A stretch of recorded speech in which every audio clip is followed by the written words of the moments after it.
What's up, YouTube? This is True Raw for TV. And as always, I'd like to remind you guys that if you want to donate to this channel, if you want to show love to this channel, you can do so in the links provided in the description box. Now, I want to talk to the Clipper fans out there, right, for a second.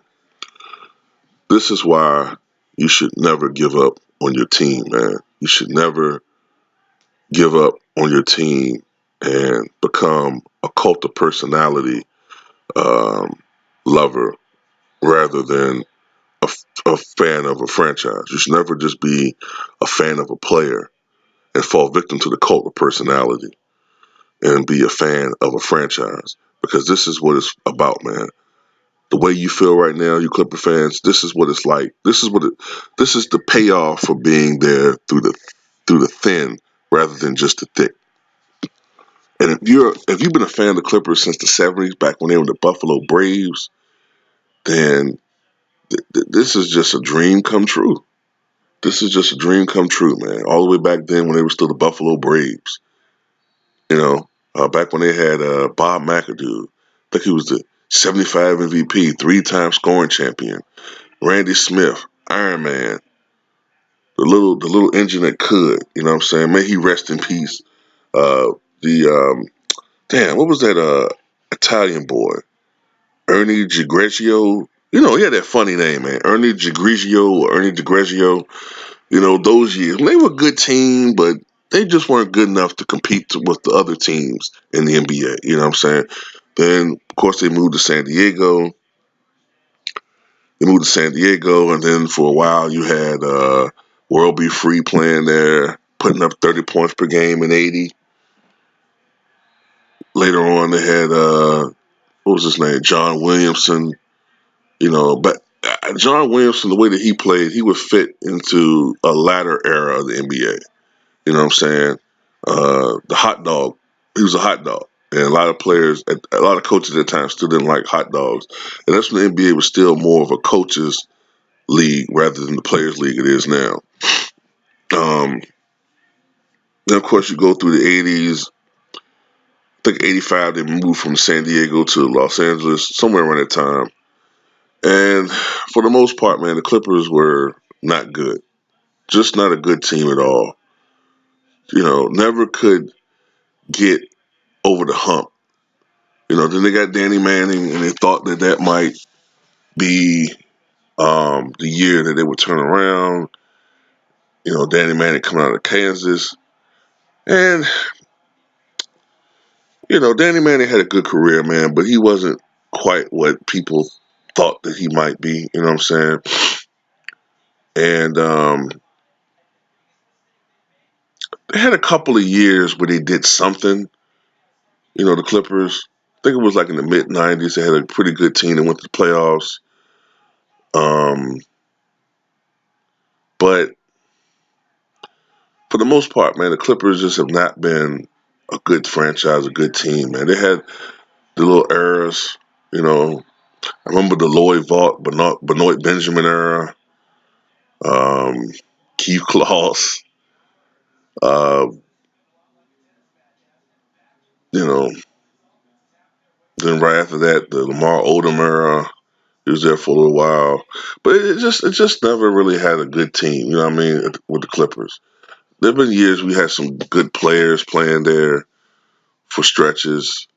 Mark Aguirre ended his career. Dominique Wilkins played there a season. I know Wishcott played there before he retired. Vinnie Johnson, I think. But you know what I'm saying? Like, they're just never able to create a team that can compete. This is the first team in the history of their franchise, their 40-plus year history, that can contend for a title. And so if you're a Clipper fan, enjoy this. Enjoy this, okay? Because I think this team's going to be around for a little bit. If you're a Laker fan, you shouldn't be upset because you still got a good team. You got a squad that can compete for a title. But I'm going to tell you something. If I'm you guys, I'm worried about LeBron to an extent. Oh, let me get this out of the way. If you're mad because Kawhi chose not to go to LA, then you gotta get mad at the guy in this picture right here. Okay? And I don't want to hear no, well, it really didn't have anything to do with LeBron. If you read this report here, it says that Kawhi just didn't trust the organization. He thought they were incompetent, and well, it didn't really have anything to do with LeBron. If you go to www.lbjsking.com, this article clearly states that it was because he wanted to play with Paul George, and if he couldn't play with Paul George, he wasn't going to play there. If you go to this website right here, www.oldlbj is inferior to newlbj.com. This website is very unbiased. All these articles are very unbiased. And if you look at this one, it says that it had to do with the fact that the recent seismic activity in the San Diego area it affected Kawhi's mind. It did a brain melt, and San Diego, that used to be the Clippers' home, and that area has a lot of still residual Clipper fans, and they were chanting in his name, in his mind, excuse me. They were chanting in his mind, Clippers, Clippers, and it did some type of, it created a small subdural hematoma in his brain, and it burst. He didn't know it, but it burst, and it formed in blood clippers on his brain, and that became embedded in his soul and brain, and he couldn't, I mean, he couldn't control it. And we couldn't do anything about, man, shut the fuck up, man. Look, your boy is the reason why he chose not to go to the Lakers. Some of those things, except for the last thing I said, but some of those things had something to do with it. But let's not forget what Kevin Durant said in an article a long time ago about playing with LeBron James. It's a toxic experience. Okay? Now, if Kevin Durant said that, that must be something that's said around the league about LeBron Ramon James. And incidentally, that remark was supposedly aimed at a guy like Kawhi Leonard. So if that was aimed at Kawhi Leonard, then mission accomplished. Um, the league and, well, the NBA is better off as far as the competition, but we all know the media wanted Durant to get out of the Western Conference to give LeBron James a better shot at winning a title. So they got what they want. Durant's no longer in the Western Conference, but guess what? Kawhi is right next door. So, and I'm gonna tell you something. As we all know, Paul George used to give LeBron fits. 43 points, 39 points, 37 points. And that's when he's playing with Clippers. Playing with the Pacers. Now he's playing with a team where he got another great player, actually a better player than he is, Kawhi Leonard. You got the two best two-way players in the NBA on the same fucking team. Now, don't get me wrong, the Lakers still have a great squad. But my God, you got the two best two-way players in the NBA, two defensive beasts, two guys who are perennially Defensive Player of the Year award candidates on the same team, plus the league's best six man in Lou Williams. Ooh. Plus you got other people on this team, and you got the guy the Lakers stupidly gave up, Zubac, still on the squad. Tell you, man. But Mr. This could be all yours in 2 years. Tiki be tripping me out with his LeBron impression. Yeah, man, yeah. This could be all yours in 2 years, man. This could be all yours in 2 years. You just wait a while. Still be my team. But then when I leave, it's all yours. Man, get the fuck out of here, man. I just won a championship. I just won a championship with a team that everybody considered a joke. I just made Kyle Lowry, a guy that everybody said was a joke in the playoffs. I have this guy balling out. You know what I'm saying? I don't sit there and berate my teammates and yell at them and take away from their confidence. I actually do make players around me better, and I'm not even known as a great passer. Fuck out of here, man. And I'm gonna tell you something. It's not like I don't think that LeBron isn't a great player, but this he makes everybody around him better shit, man, has always been such bullshit, man. A guy that really made players around him better is Jason Kidd. Jason Kidd really, truly made players around him better. I remember Jason Kidd once had that quote where he wanted to have a game where he dominated the game from start to finish without scoring a point. That was his mentality. He did not care about scoring. All he cared about was winning. And yes, Jason Kidd had triple doubles, but he didn't force them. And he did it in an era where it was still more of a half court game. Uh, it was a game more physical. Defense was still allowed. And, despite all that, he still had 108 triple doubles. Now, could you imagine him playing in an era now where teams generally score 20 points more per game than they did in Jason Kidd's prime? A more free-flowing game.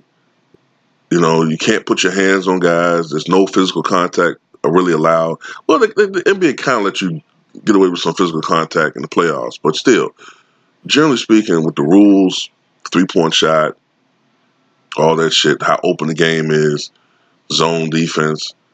Could you imagine how many triple doubles he'd have now? Centers are no longer really clogging the paint. They're like stretch fives and shit. I wouldn't be surprised if he had passed Oscar when everything's said and done. But Jason Kidd made every team better when he got there, man. Every team got better.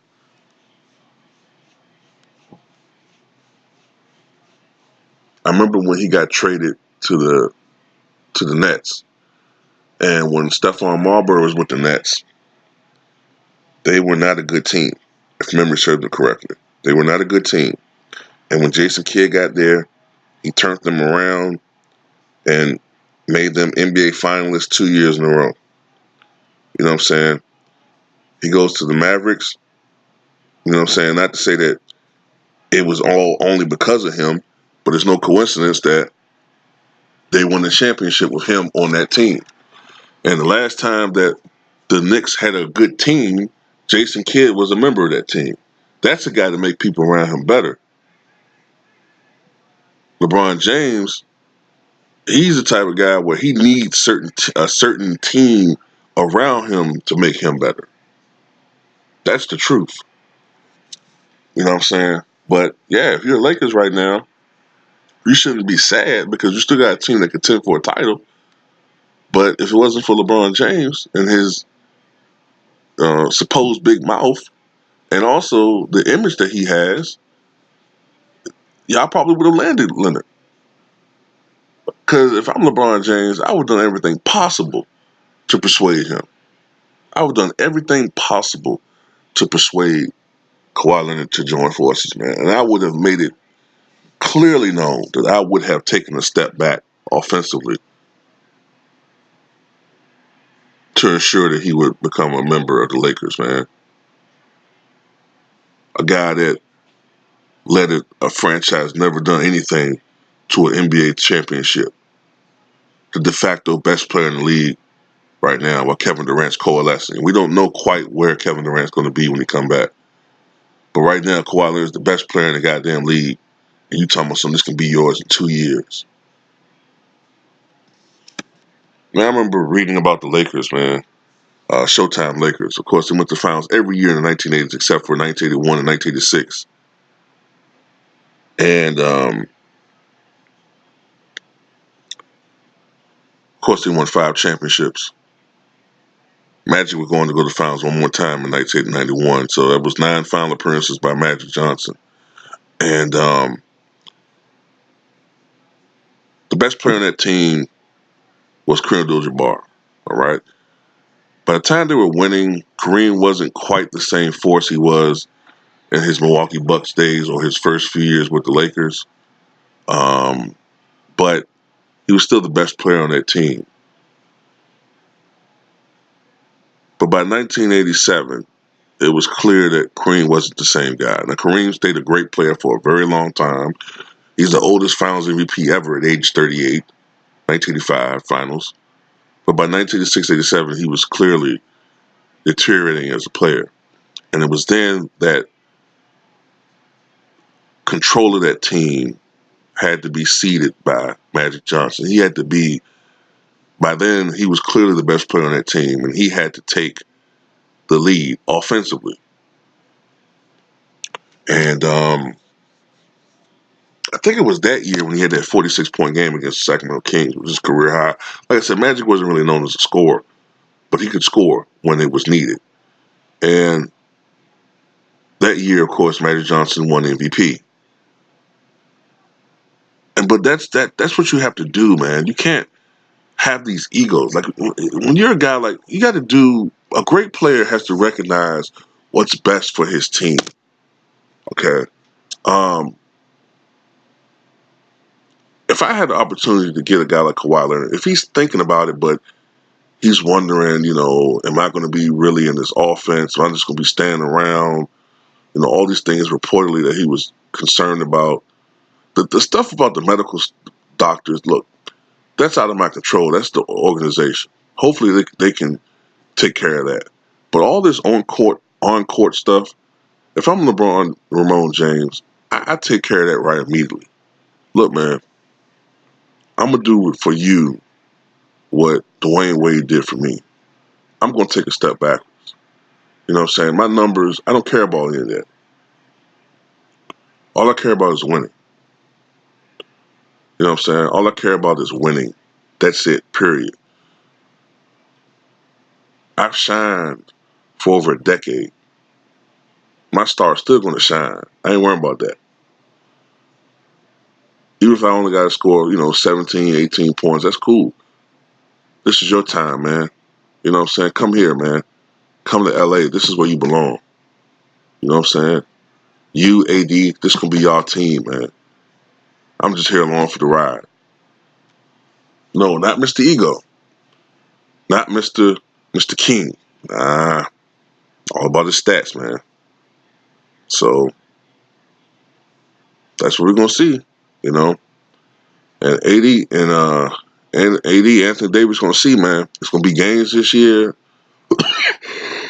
when Davis gonna have 40 points, 18 rebounds, 4 assists, 5 blocks, right? But he's gonna have a shot at the buzzer that's not gonna go in, right? It's gonna spin out. Lakers gonna lose like 127, 126. And the media, and LeBron gonna have like maybe 15 points, 10 rebounds, 10 assists. Might shoot 4, 14. But the media is gonna spin it. It doesn't. The media spin like, look, especially Nick Wright. Look, AD might have had 40 points. He might have had 40 points, but that was the most meaningless 40 points I've ever seen. Okay, if you look at the stats, if you look at the numbers, only 4 of those 40 points came in the fourth quarter. All right, LeBron James scored 10 of his 14 points in the fourth quarter. It doesn't matter how many points you score; it's when you score them. All right, and LeBron clearly showed why he is still the best player in the NBA. If I'm AD, I'm ready to fucking grab Nick Wright's head, man, and pop it like a pimple. He'll fail to put out there that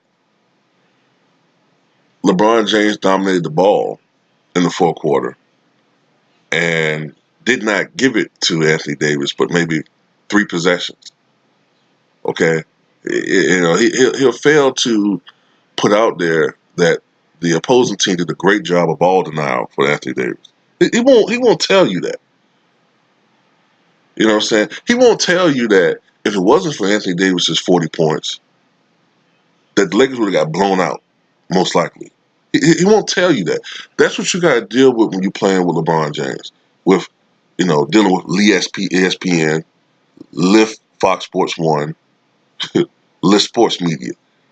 All of the former, LeBron teammates that are now analysts, they're supposed to be objects. An analyst's job is you're supposed to be non-biased and objective. These guys aren't doing that. These guys are clearly playing favorites. That shit pisses me the hell off. And analysts, look, I'm gonna tell you something. I'm gonna tell you guys something, man. Even back then, when I was a teenager, in the heart of Jordan Mania, like when he came back and won the titles, the last 3 championships, even I was picking up on that. Like, look, man, you guys don't have to be slurping Jordan and they didn't slurp Jordan as much as they do LeBron, but they was doing it some. Especially that last year he was with Chicago. That's when I really started noticing, like the pregame shows and the little tributes. I believe I can fly. I believe I can touch the sky. Today, Michael Jordan goes for the impossible. I'm like, come on, man, it's a little bit too much now, man.